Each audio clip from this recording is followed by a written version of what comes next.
107, e o ensino religioso nas escolas, artigo 210, casamento religioso, né? Essa questão aqui da assistência religiosa, por exemplo, nos quartéis, nos presídios, nas escolas, aí, o ensino religioso. Você vê, olha só, uma preocupação. Olha, nós separamos, mas nós damos essa liberdade da assistência. Então, quem é do Sal da Terra sabe que o Sal da Terra faz uma assistência no CESEU. Outras igrejas fazem assistência lá no presídio, faz assistência lá no Hospital de Clínicas, e eu já ajudei a fazer assistência no Hospital de Clínicas, no CESEU, né? Isso é permitido, a Constituição agasalha, mas desde que não há concorrência, desde que naquele dia ali não existe um outro grupo fazendo também uma assistência religiosa da outra religião. Unir pode, mas atrapalhar não pode. Sabia disso? Pode, é permitido. É permitido na Marinha ter lá o capelão. No Exército tem o capelão. Tá? Lá na Aeronáutica tem o capelão. É permitido. Inclusive abriu concurso público agora para a capelania. Tá? As Forças Armadas. Eu vi o edital lá. E o ensino religioso nas escolas, que já foi muito debatido, muito questionado. Eu, quando comecei a entender um pouquinho assim de direito, né? Eu tinha minha Constituição, de 88, quando eu ganhei ela. E eu li aquilo, achava aquilo maravilhoso, né? E eu levava para a escola, e um dia eu falei para a professora, eu não sou obrigado a assistir essa aula. É verdade, você sabia disso? Ele é facultativo. Não, ele não é obrigatório, mas tem. Está lá. E mudou muito a questão do ensino religioso nas escolas. Antigamente o ensino religioso era católico. Hoje mais perdeu essa vertente de ser confessional. Tá? Ok? E o casamento religioso, artigo 226, existe também aqui o casamento civil, casamento religioso com efeitos civis, agasalhado pela Constituição, foi recepcionado, que é uma lei de 1950, foi recepcionado pela nossa Constituição, tá? Que os casais podem ir lá no cartório de pessoas naturais, pedir para que o casamento fosse civil, religioso de efeito civil. Ele faz isso com antecipação. O pastor vai receber uma documentação, ele vai pregar lá na porta. Naquele momento tem que estar com as portas abertas. Todo mundo que quiser entrar pode adentrar, não pode proibir o acesso, tá? E ele fará o papel duplo aqui, de tabelião ou de juiz de paz aqui, e de pastor. O livro aqui em cima. Depois do casamento, daquele ofício, tem um prazo para que os nubens, o casal, se dirija ao cartório e entregue a documentação lá da igreja, lá com as assinaturas das testemunhas e do pastor. Isso tem que ser feito antes, com antecipação, agasalhado pela Constituição, uma legislação específica. Quem mais usa essa legislação aqui são os evangélicos. Tá? São os evangélicos. Dificilmente você vê um tabelião dentro de uma igreja evangélica. Ele não vai. Ele vai na festa lá, na chácara e tudo, mas a igreja não precisa. Ok? É perseguição religiosa? Não. A nossa Constituição é linda para as questões religiosas. Até os evangélicos que utilizam isso aqui.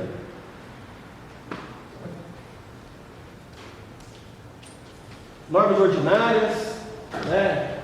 Falei aqui dessa lei de 1950, que é a 1110, em vigor. Casamento religioso com efeitos civis em igrejas, mas tem a obrigatoriedade da convalidação do cartão de registro civil. Não pode esquecer de ir lá depois, tá? Porque senão você perde o tempo aí, você perde o prazo e você não está casado civilmente. Nos Estados Unidos, aqui no direito comparado, interessante, que lá o casamento religioso ele tem o mesmo peso do casamento civil.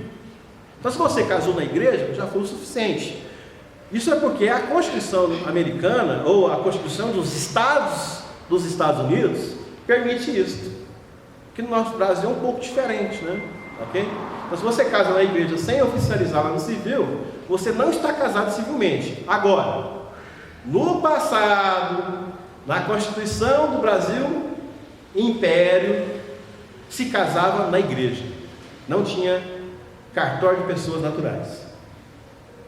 lá no livro da igreja, você casava ali, você era casado. Aí os evangélicos, durante um grande momento da vida pública, os evangélicos não casavam. Não casavam. Porque casava assim, civilmente falando. Havia celebração, mas o Estado não reconhecia como casamento. Porque o Estado só reconhecia o casamento feito na Igreja Católica. Então por isso que vocês pegarem o passado de vocês, dos avós de vocês aí, né, dos bisavós, as avós não, as bisavós, as trisavós, vocês vão ver que, puxa, minha avó não tem o sobrenome aqui do meu avô, porque não se casava na igreja evangélica, tinha que casar na igreja católica, para ser reconhecido civilmente, ok? Aí as crianças que nasciam, elas tinham grandes problemas na vida civil, não poderia estudar na escola pública. Aí é por isso que vocês vêem grandes faculdades hoje evangélicas por aí, batistas, metodistas, presbiterianas, Mackenzie, MESP, Metodistas de Piracicaba, as Batistas do Sul, nasceram como escolas para os filhos dos protestantes, porque não poderiam estudar nas escolas públicas, porque eram filhos de pais solteiros. Tá? Ok? Você vê como é que era no passado. Hoje tranquilo, todo mundo estuda na escola pública, na escola privada, sem distinção de crença. E não pode. Mesmo a escola protestante, não pode proibir o católico estudar lá. A Teresa Valcê não pode proibir os evangélicos estudar lá. O batista não pode proibir os católicos estudar lá. Mas no passado, no Brasil, já eram assim, separados. Quem conhece Americana? Santa Bárbara do Oeste, Campinas, aquele eixão ali, existia uma divisão. Americana, por exemplo, era a cidade dos protestantes. Americanos que vinham para o Brasil moravam ali, porque ali era dos protestantes, ali tinha uma escola protestante. Piracicaba era dividido ao meio, de um lado era protestante, de um outro lado era católicos. Está lá uma universidade metodista, né, de Piracicaba, que nasceu assim, dentro de uma salinha de aula de filhos de protestantes. Okay? O artigo 244 do Código de Processo Civil, já citei aqui, né? Não se fará citação, salvo para evitar o perecimento do direito, de quem estiver participando de ato de culto religioso. Não me perturbe, estou no momento íntimo da minha vida aqui. Agora que eu e Deus e da minha confissão religiosa, que é com a minha comunidade.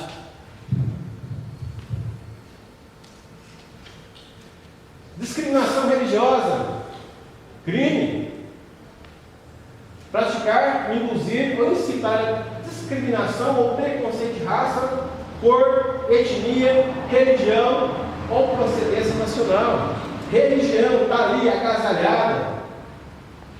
Direitos humanos.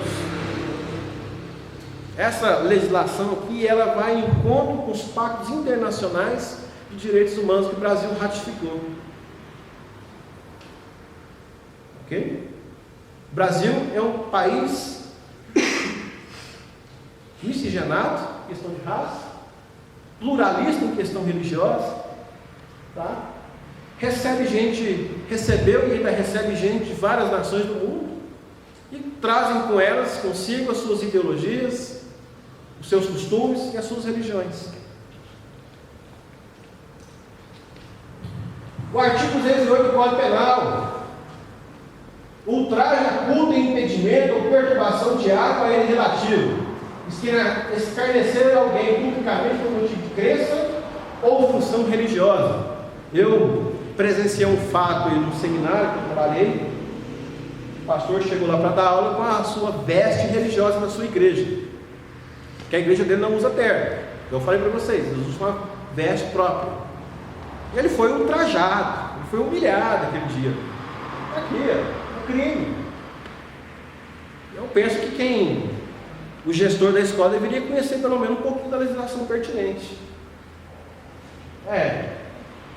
Mandar ele colocar um terno. Da próxima vez somente de roupa social, porque aqui nós somos da igreja tal, e enfim. Estranho, né? Mas impedir ou perturbar cerimônia religiosa ou prazo de culto religioso. Vilipendiar publicamente ato ou objeto de culto religioso. Olha só, esse vilipêndio aqui também tem acontecido muito por evangélicos, infelizmente. Aconteceu, tem acontecido, que é o vilipêndio.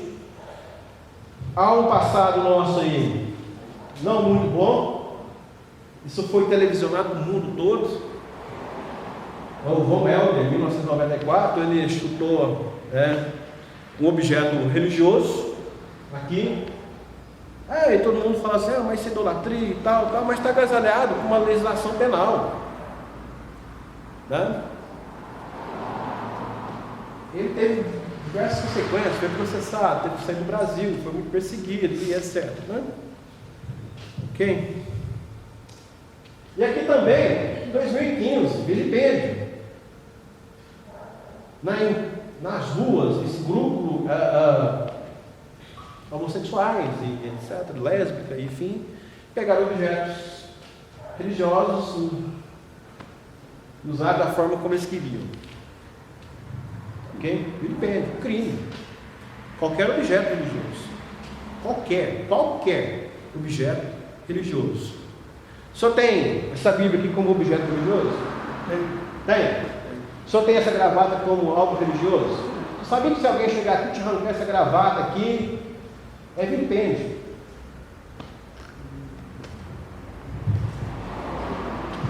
É crime. Aí vem que o impacto de vizinhança. A gente começa aqui, a atualização, lei de silêncio, né? A resolução do CONAMA, tem o decreto, enfim. Silêncio.